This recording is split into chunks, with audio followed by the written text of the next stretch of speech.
100 million people in the USA and Europe live in food insecurity.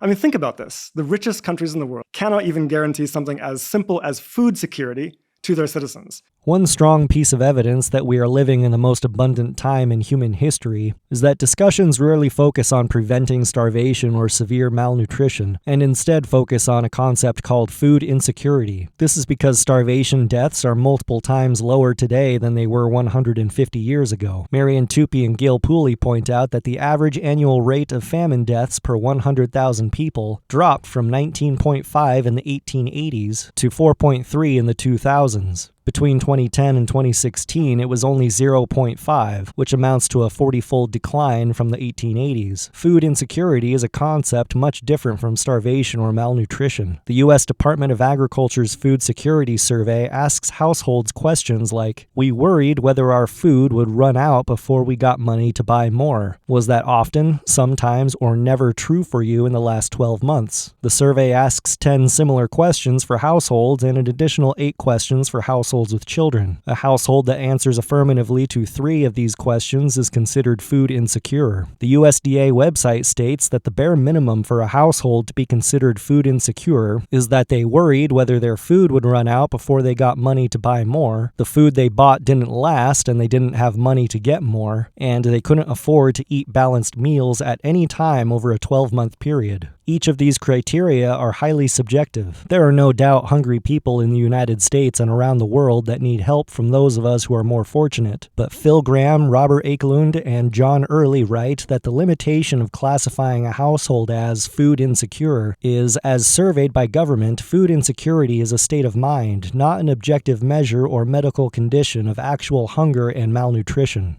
People will say, capitalism is this great driver of innovation, and we live in the best possible world. No, this is lies. Look at the world around us. We live in a miserable world, actually. Yes, the world seems pretty terrible when it is compared to utopia, but Per Byland calls this the nirvana fallacy, in which people take a normative position with respect to the market and compare it with our personal preference or maximum, how we conceive of the most perfect of all worlds, our utopia or nirvana, and blame the difference on the market. When criticizing market economies, we need to compare their results to realistic alternatives.